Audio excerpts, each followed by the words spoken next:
ರಾಷ್ಟ್ರಕವಿ ಕುವೆಂಪು ಅವರ ಹೊಸಬಾಳಿನ ಗೀತೆ ಶತಮಾನಗಳ ದಾರಿದ್ರ್ಯ ಮತ್ತು ಅಸಮಾನತೆಯ ವಿರುದ್ಧ ಸಿಡಿದೆದ್ದ ಕ್ರಾಂತಿಕಾರಿ ಗೀತೆ. ಕುವೆಂಪು ಅವರ ಈ ಶಕ್ತಿಯುತ ಸಂದೇಶ ನಮಗೆ ಎದ್ದು ನಿಲ್ಲುವ ಕರೆಯಾಗಿದೆ. ಇದು ಪ್ರಾರಂಭವಾಗುವುದು ಒಂದು ಘೋಷಣೆಯೊಂದಿಗೆ, ಇಡೀ ಜಗತ್ತಿಗೆ ಹೊಸ ಆಶಯವನ್ನು ತರುವ ಘೋಷಣೆ. ಸರ್ವರಿಗೆ ಸಮಪಾಲು, ಸರ್ವರಿಗೆ ಸಮಬಾಳು. ಇದು ಹೊಸ ಯುಗದ ಧ್ವನಿ, ನವಯುಗವಾಣಿ.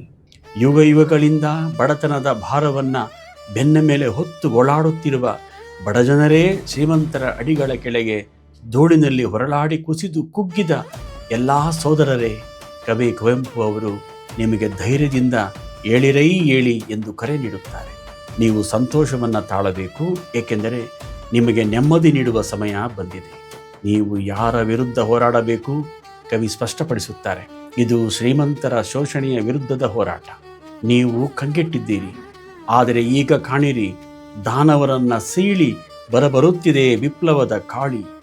ಈ ಕ್ರಾಂತಿಯ ಪರಿಣಾಮ ಎಷ್ಟೊಂದು ದೊಡ್ಡದು ಎಂದರೆ, ಸ್ವರ್ಗದ ಅಧಿಪತಿಯಾದ ಇಂದ್ರನ ಸಿಂಹಾಸನಕ್ಕೂ ಕೊನೆಗಾಲ ಬಂದಿದೆ.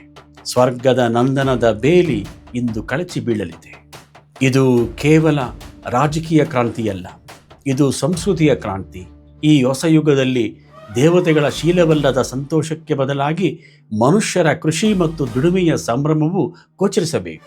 ಹೊಸ ಬಾಳಿನ ಗೀತೆ ಕೇವಲ ನಾಶದ ಬಗ್ಗೆ ಮಾತನಾಡುವುದಿಲ್ಲ, ಇದು ನಿರ್ಮಾಣದ ಬಗ್ಗೆ ಮಾತನಾಡುತ್ತದೆ. ಕವಿ ಹೇಳುತ್ತಾರೆ, ದ್ರವ್ಯಾನುಕೂಲತೆಯ ಆಧಾರದ ಮೇಲೆ ಸೃಷ್ಟಿಯಾದ ಜಾತಿ, ನೀತಿ ಮತ್ತು ಪಕ್ಷಪಾತವನ್ನು ಬುದ್ಧಿಯು ಕೊಚ್ಚಿ ಹಾಕಿಬಿಡುತ್ತದೆ. ಜಾತಿ, ಪಕ್ಷಪಾತ ಮತ್ತು ಆರ್ಥಿಕ ಅಸಮಾನತೆಗಳನ್ನು ಸಂಪೂರ್ಣವಾಗಿ ತೊಡೆದು ಹಾಕಬೇಕು. ಹಣೆಬರಹ ಎಂದೆಂಬ ಮೂಢನಂಬಿಕೆಯನ್ನು ಸಂಪೂರ್ಣವಾಗಿ ತೊರೆದು ಯುಗಚಕ್ರ ಪರಿವರ್ತನೆಗೆ ಎಲ್ಲರೂ ಒಗ್ಗಟ್ಟಾಗಿ ನಿಂತು ನೆರವಾಗಬೇಕು. ಮಾನವರು ತಮ್ಮದೇ ಆದ ನ್ಯಾಯವನ್ನು ಸೃಷ್ಟಿ ಮಾಡುತ್ತಾರೆ. ಅವರು ದೇವರ ಅನ್ಯಾಯವನ್ನೇ ತಿದ್ದಿ ಈ ಲೋಕದಲ್ಲಿ ಮತ್ತೊಂದು ಸ್ವರ್ಗವನ್ನೇ ಹೊಸೆಯುವರು. ಆದರೆ ಜಾಗರೂಕರಾಗಿರಿ, ಸಂಸ್ಕೃತಿಯ ಹೆಸರಿನಲ್ಲಿ ಶ್ರೀಮಂತರು ಒಡ್ಡುವ ಬಲೆ ಮೃತ್ಯು ಸಮಾನವಾದದ್ದು.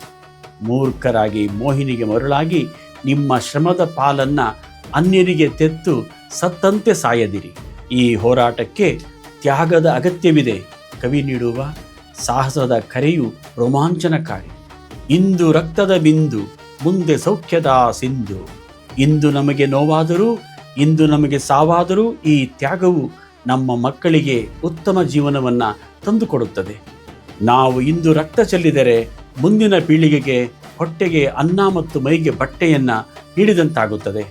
ನಮ್ಮ ನಾಳಿನ ಬಾಳಿಗೆ ಸೊಗಸು ಮತ್ತು ನೆಮ್ಮದಿಯನ್ನು ನೀಡಲು ಇಂದು ಧೈರ್ಯದಿಂದ ಮುನ್ನುಗ್ಗಬೇಕು, ಹಿಂಜರಿಯಬಾರದು. ಕುವೆಂಪು ಅವರ ಈ ಕವಿತೆಯು ನಮ್ಮನ್ನು ದಾರಿದ್ರ್ಯದಿಂದ ಹೊರತಂದು ಮಾನವೀಯತೆಯ ಆಧಾರದ ಮೇಲೆ ಸಮಾನವಾದ ಹೊಸ ಸಮಾಜವನ್ನು ನಿರ್ಮಿಸಲು ಪ್ರೇರೇಪಿಸುವ ಮಹಾಕಾವ್ಯವಾಗಿದೆ. ಈಗ ಕವಿತೆಯ ಓದು. ಹೊಸ ಬಾಳಿನ ಗೀತೆ. ಸರ್ವರಿಗೆ ಸಮಬಾಳು, ಸರ್ವರಿಗೆ ಸಮಪಾಲು ಎಂಬ ನವಯುಗವಾಣಿ ಘೋಷಿಸಿದೆ ಕೇಳಿ. ಯುಗ ಯುಗದ ದಾರಿದ್ರ್ಯ ಭಾರದಿಂಬೆಂಬಾಗಿ ಗೋಳಿಡುವ ಬಡಜನರೇ ಏಳಿ ಏಳಿ. ಶ್ರೀಮಂತರ ಅಡಿಗಳಡಿ ಹುಡಿಯಲ್ಲಿ ಹೊರಳಾಡಿ ಕುಸಿದು ಕುಗ್ಗಿದವರೆಲ್ಲ ಸಂತಸವ ತಾಳಿ.